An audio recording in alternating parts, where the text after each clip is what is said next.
இன்னைக்கு என்னோட சைக்கிளோட 35வது நாள். யூஸ்வலாக 31st டே 32nd டே அதுக்குள்ளே எனக்கு பீரியட்ஸ் வந்துடும். இந்த தடவை ஒரு 3 days கூட டிலே ஆகிருக்கு. ஸோ மாதம் மாதம் இந்த மாதிரி டெஸ்ட் பண்ணி பார்ப்பேன். எப்போவுமே நெகட்டிவ் ரிசல்ட் தான் வரும்.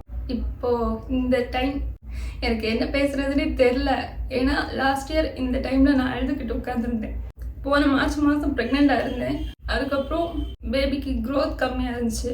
கிட்டத்தட்ட ஒரு 3 months வெயிட் பண்ணி பார்த்து கடைசியில் டிஎன்சி பண்ணிட்டாங்க. அப்போது இந்த டைமில் தான் மே மாதம் பண்ணாங்க. இந்த டைமில் தான் அழுதுகிட்டு உட்காந்துருந்தேன். இப்போ நாங்கள் ஹாஸ்பிட்டல் போயிட்டு வந்தோம். நாங்கள் நினச்சி கூட பார்க்கல இப்படி சொல்லுவாங்கன்ட்டு. ஏன்னா நான் எக்ஸ்பெக்ட் பண்ணிட்டு போனது ஒன்று எப்படியாச்சும் ஹார்ட் பீட் வந்துடும் அப்படின்னு நினச்சிட்டு போனோம். ஆனால் இன்னும் ஒரு 3 நாள் டைம் கொடுத்துருக்காங்க. சப்போஸ் அந்த 3 daysல வந்து ஓகே ஆச்சு அப்படின்னா அதுவும் ஒரு மிராக்கிள்ல தான். அன்னைக்கு பார்த்தீங்கன்னா டாக்டர் வந்து 3 நாளைக்கு அப்புறம் வர சொல்லியிருப்பாங்க. நாங்கள் 3 நாளில் போகல. ஏன்டா டாக்டர் சொன்னது கேட்காம இருக்கீங்கன்னு நினைப்பீங்க. அப்படின்னா இல்லை, நெட்டில் சர்ச் பண்ணி பார்த்ததுக்கு 60 days 70 daysல ஈவன் கூட ஹார்ட் பீட் வந்திருக்குன்னாங்க.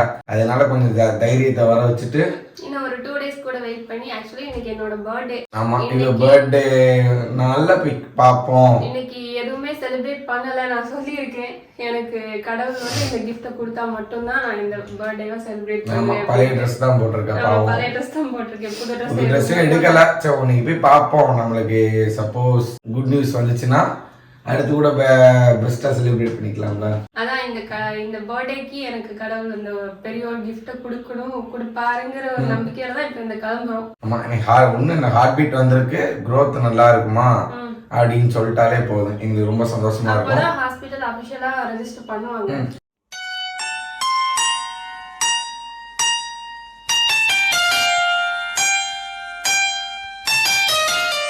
இன்னைக்கு நீங்களே பாருங்க. வண்ணம் நீயே வானும் நீயே ஊனும் நீ உயிரும் நீ. என்னோட மொத்த அழிவுக்கும் கடவுள் ஒரு சந்தோஷத்தை கொடுத்துருக்காரு. பல நாள் கனவே ஒரு நாள் நனவே. போன தடவை இந்த மாதிரி வீடியோ எடுத்தேன், ஆனால் அது எதுவுமே போஸ்ட் பண்ண முடியல. ஆல்ரெடி போன வருஷம் எண்டிங்கில் ஒரு வீடியோ போட்டிருந்தோம். அதில் என்னாச்சுன்னு சொல்லிட்டு அத்தனை பேர் கேட்டிருந்தாங்க. போன வருஷம் ஃபுல்லாக எனக்கு கஷ்டமான வருஷமாக போனதுக்கு காரணம் அந்த ஒரு விஷயந்தான். அதுக்கப்புறம் ஒரு 2 monthsக்கு அப்புறம் ட்ரீட்மெண்ட் எடுக்க ஸ்டார்ட் பண்ணேன். ஆமாம், 8-9 மாதத்துக்கிட்ட ட்ரீட்மெண்ட் எடுத்தேன். இப்போ லாஸ்ட் மந்த்து தான் ட்ரீட்மெண்ட் எடுக்க வேண்டாம், கடவுளாக கொடுக்கும்போது பார்ப்போம்னு சொல்லிட்டு ட்ரீட்மெண்ட்டை ஸ்டார்ட் பண்ணி இந்த மாதமே கிடச்சிருச்சு. அவர் இப்போது அவரோட ஃப்ரெண்டோட தங்கச்சிக்கு மேரேஜ்னு சொல்லிட்டு காலையிலே கிளம்பிட்டார். 6 மணிக்கே கிளம்பிட்டார். இப்போ டைம் 7:20 ஆகுது. அவர் வரும்போது அவருக்கு சர்ப்ரைஸாக கொடுப்போம். நேற்றுக்கு நைட்டு அவர் கேட்டார், இன்னைக்கு எத்தனாவது நாள் அப்படின்னு சொல்லிட்டு. அப்போ 34. அப்போ எப்போவுமே 31 32க்கு வந்திருக்கணுமே, பாசிட்டிவ் ஆயிருமோ அப்படின்னு சொல்லிட்டு நேற்றுக்கு நைட்டே அவர் சந்தோஷப்பட்டார். அவர் வரோம் சொல்லுவோம். முக்கியமாக ரொம்ப சந்தோஷப்படுற ஒருத்தர் இருக்காங்க. என்னோட அம்மா இத்தனை மாதம் காத்து இருந்தாங்க.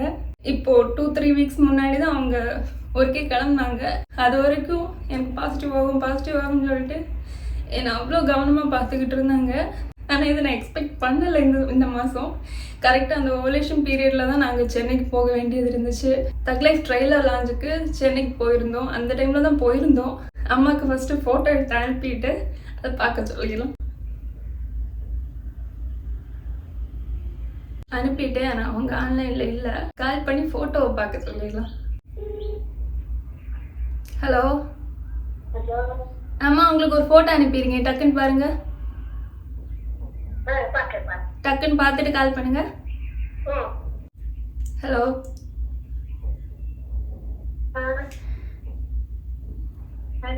பாத்தீங்களா? இன்னைக்கு 35வது நாள். எதுக்கும் செக் பண்ணி பார்ப்போம்னு சொல்லிட்டு செக் பண்ணேன். உடனே எனக்கு பாசிட்டிவ் கோடு வந்துருச்சு.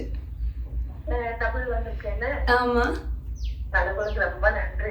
அப்பா உடனே புறப்பட்டு அம்மா வரேன். இப்போ ஹாஸ்பிட்டல்ல இருக்க மாட்டாங்க. ஒரு 10 மணி ஆகட்டும். இவனும் வீட்டுல இல்ல. காலையில அங்க ஒரு கல்யாண வீட்டுக்கு போயிருக்கு. ஃப்ரெண்டோட தங்கச்சிக்கு மேரேஜ். சரி சரி. இது வரைக்கும் தெரியாது.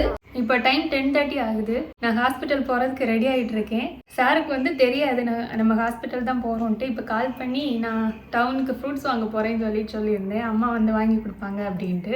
அவர் இல்லை, கடைக்குள்ளே வேலை இருக்குது, ஈவினிங் நான் வாங்கிட்டு வரேன் அப்படின்னாரு. நான் இல்லை, நீங்கள் வாங்க, வந்ததுக்கு பிறகு நானே போய் வாங்கிட்டு வரேன் அப்படின்னு சொல்லியிருக்கேன்.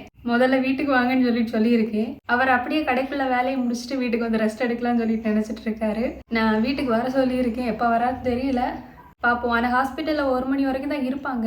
எதுக்கு இன்னைக்கே போகிறேன் அப்படின்னா, இன்னைக்கு பாசிட்டிவ் தெரிஞ்ச உடனே போகிறது தான் நல்லது. போயிட்டு அங்கே கண்டிஷனை பார்த்துட்டு அதுக்கு தக்கன நமக்கு மெடிசின்ஸ் கொடுப்பாங்க, என்னென்ன ஃபுட் எடுத்துக்கலாம்னு சொல்லுவாங்க.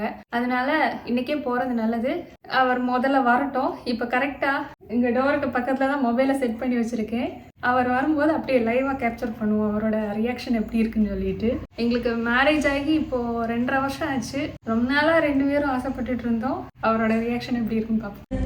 உசுரே நீதானே